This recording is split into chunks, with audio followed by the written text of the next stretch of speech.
Hello guys, welcome back to my YouTube channel. എല്ലാവർക്കും പുതിയൊരു വീഡിയോയിലേക്ക് സ്വാഗതം. ഇന്ന് ഞാൻ വന്നിരിക്കുന്നത് ഒരു സ്കിൻ കെയർ വീഡിയോ ആയിട്ടാണ്. സ്കിൻ ബ്രൈറ്റൻ ചെയ്യാൻ സഹായിക്കുന്ന, സ്കിന്നിൽ ഗ്ലോ ഒക്കെ വരാൻ സഹായിക്കുന്ന ഒരു ടിപ്പാണ് ഞാൻ നിങ്ങളോട് ഷെയർ ചെയ്യാൻ പോകുന്നത്. ഈ ഒരു ഫേസ് പാക്കിന്റെ മെയിൻ ഇൻഗ്രീഡിയൻറ്റ് വന്നിട്ട് നമ്മളുടെ എല്ലാവരുടെയും വീട്ടിലുള്ള കഞ്ഞിവെള്ളമാണ്. പിന്നെ അതിന്റെ കൂടെ നമ്മൾ അലോവേറയും ചേർക്കുന്നുണ്ട്.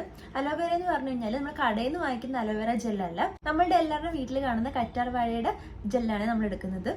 ഈ ഒരു ഫേസ് പാക്ക് പ്രിപ്പയർ ചെയ്യാനുള്ള കഞ്ഞിവെള്ളവും കറ്റാർ വാഴയാണ് എൻ്റെ കയ്യിരിക്കുന്നത്. ഇനി നമുക്ക് ഈ കറ്റാർ വാഴയുടെ ജെല്ല് ഇതിൽ നിന്ന് എടുത്തിട്ട് ഇതിനകത്ത് മിക്സ് ചെയ്ത് കൊടുക്കാം. കറ്റാർ വാഴയുടെ ജെല്ല് ഞാൻ കഞ്ഞിവെള്ളത്തിലേക്ക് ആഡ് ചെയ്ത് കൊടുക്കുവാണേ. എന്നിട്ട് ഇത് നന്നായിട്ടൊന്ന് മിക്സ് ചെയ്ത് കൊടുക്കുക. ഇനി ഞാൻ ഈ ഒരു പാക്കിന്റെ ഫേസിൽ അപ്ലൈ ചെയ്യാൻ പോവാണ്. ഇത് കണ്ടിന്യൂസ് ആയിട്ട് യൂസ് ചെയ്യണമെങ്കിൽ നമ്മുടെ സ്കിൻ നല്ല ഗ്ലോ വരും. അതേപോലെ തന്നെ സ്കിൻ ബ്രൈറ്റൻ ചെയ്യാൻ സഹായിക്കും. സ്കിന്നിൽ ഡാർക്ക് സ്പോട്ട്സ് ഒക്കെ ഉണ്ടെങ്കിൽ അത് റിമൂവ് ചെയ്യാൻ സഹായിക്കുവേ. ഈ ഒരു പാക്ക് ഞാൻ എൻ്റെ ഫേസിൽ അപ്ലൈ ചെയ്ത് കൊടുക്കുവാണേ.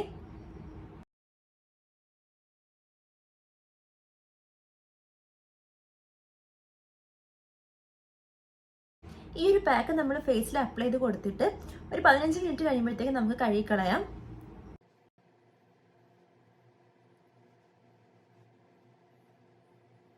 അപ്പോൾ എല്ലാവർക്കും ഇന്നത്തെ വീഡിയോ ഉപകാരപ്പെടുമെന്ന് വിശ്വസിക്കുന്നു. സ്കിൻ ബ്രൈറ്റൻ ചെയ്യാൻ സഹായിക്കുന്ന, സ്കിന്നിൽ ഗ്ലോ ഒക്കെ കൊണ്ടുവരാൻ സഹായിക്കുന്ന ഒരു അടിപൊളി ടിപ്പാണ് ഇത്. നിങ്ങൾ എന്തായാലും ഒന്ന് ട്രൈ ചെയ്ത് നോക്കുക. അപ്പോൾ എല്ലാവർക്കും എൻ്റെ വീഡിയോ ഇഷ്ടപ്പെട്ടുണ്ടെങ്കിൽ ലൈക്ക് ചെയ്യുക, ചാനൽ ഒന്ന് സബ്സ്ക്രൈബ് ചെയ്യുക. പുതിയൊരു വീഡിയോയിൽ കാണാം. ബൈ.